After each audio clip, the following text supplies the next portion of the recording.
Hello friends, welcome to my channel bio simplify. और आज का टॉपिक है सेलुलर रेस्पिरेशन क्लास 10। मेरी लास्ट वीडियो में जो टॉपिक था वो था digestion of human being.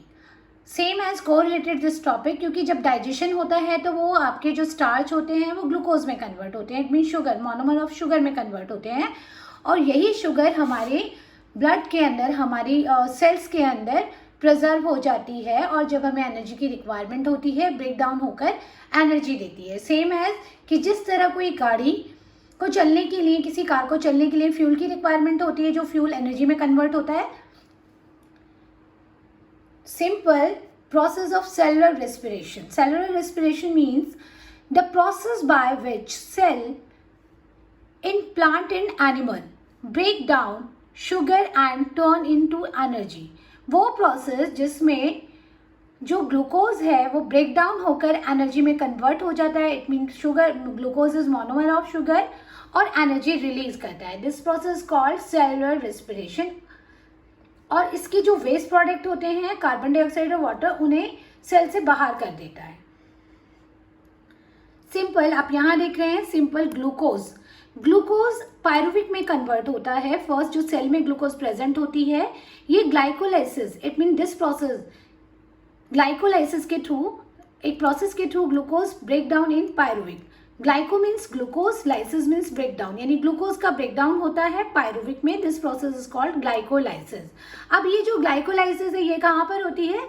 Cytoplasm के अंदर। किसके अंदर प्रेजेंट होती है?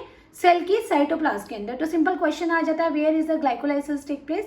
Inside the cytoplasm. यानी जो ग्लूकोज का ब्रेक डाउन हो रहा है वो सेल के अंदर साइटोप्लाज्म में हो रहा है। अब फर्दर ये जो प्रोसेस है, इसमें अगर ऑक्सीजन, ये एनसीईआरटी का है हमारा जो फ्लो चार्ट है, glucose break down in pyruvate inside the cytoplasm. कहाँ पर होती है? साइटोप्लाज्म। इट मीन ये जो आपकी सेलुलर रेस्पिरेशन होता है, टू टाइप होता है, aerobic and anaerobic. There are the two type of respiration, aerobic and anaerobic. Aerobic means presence of oxygen, anaerobic is absence of oxygen। यानी जब ऑक्सीजन की प्रेजेंस में होता है तो ये एरोबिक होता है, और जब ऑक्सीजन की एब्सेंस में होता है तो ये एनारोबिक होता है। Okay, simple. अब यहाँ पर जो ग्लूकोज है ब्रेक डाउन हो जाता है पायरुवेट में।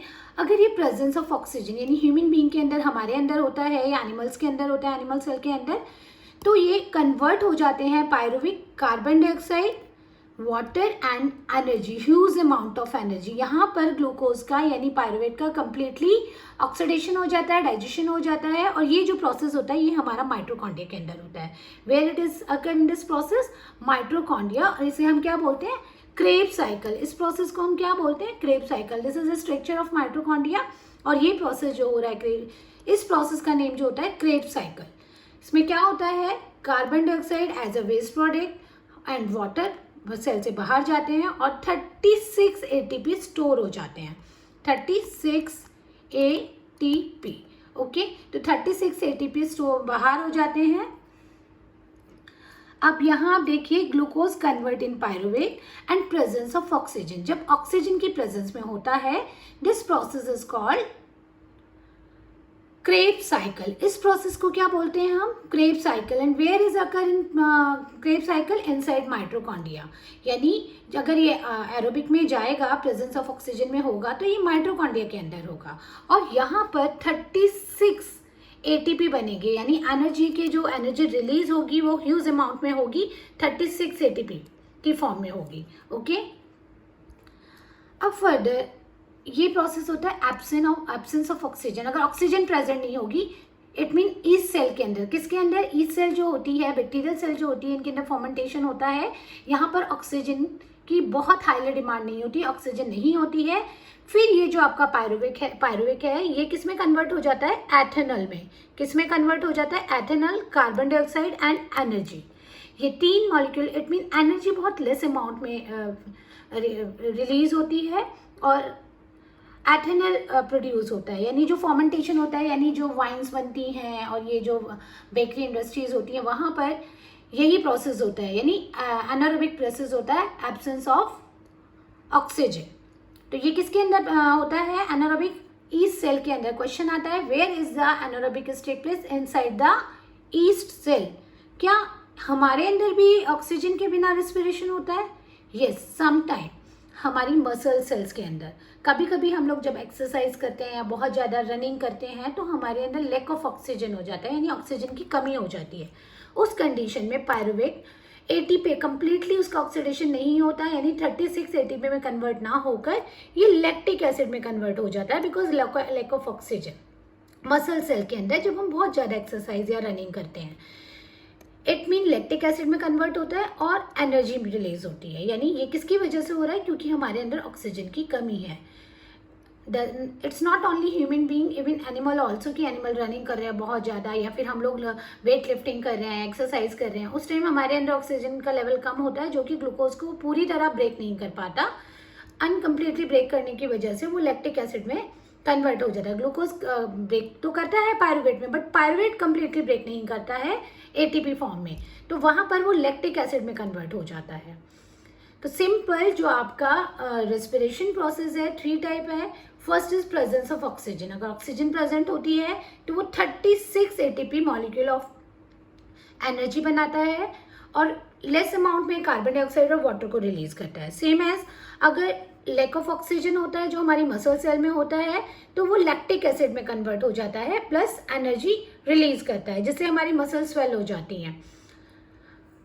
Same absence of oxygen, oxygen जैसे बैक्टीरिया और ईस्ट सेल इनके अंदर एरोबिक प्रोसेस नहीं होता, एब्सेंस ऑक्सीजन प्रेजेंट नहीं होती, तो ये पायरुविक कन्वर्ट हो जाता है एथेनॉल में and carbon dioxide and less amount of energy.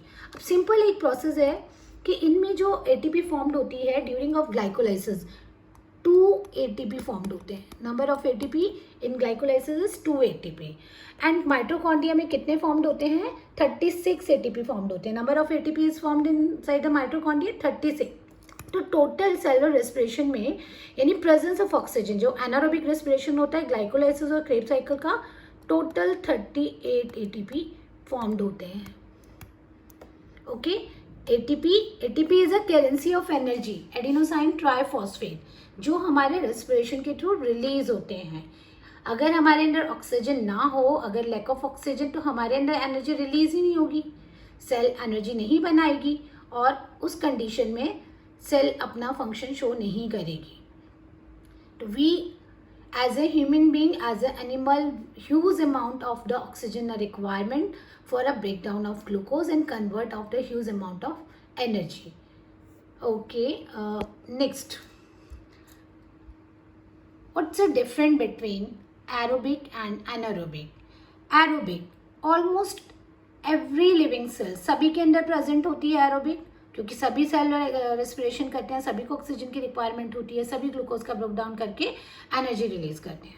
Completely oxidation, it mean glucose pyruvate में कन्वर्ट होता है और उसका कंप्लीटली ऑक्सीडेशन होता है and release CO2, water and energy. It mean anaerobic में जो एनर्जी रिलीज होगी वो टोटल 38 होगी। कितनी होगी, 38 ATP, adenosine triphosphate.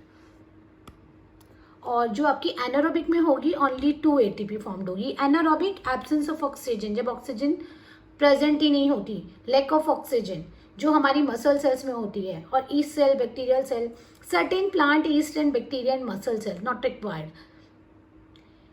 Incomplete oxidation, यानी पूरा जो आपका पायरुविक है पूरा कंप्लीटली ऑक्सीडाइज नहीं होता है, it convert ethanol in yeast cell and muscle cells में लैक्टिक एसिड में कन्वर्ट हो जाता है, जिसकी वजह से हमारी मसल्स क्लैम्प होते हैं, पेन करती हैं।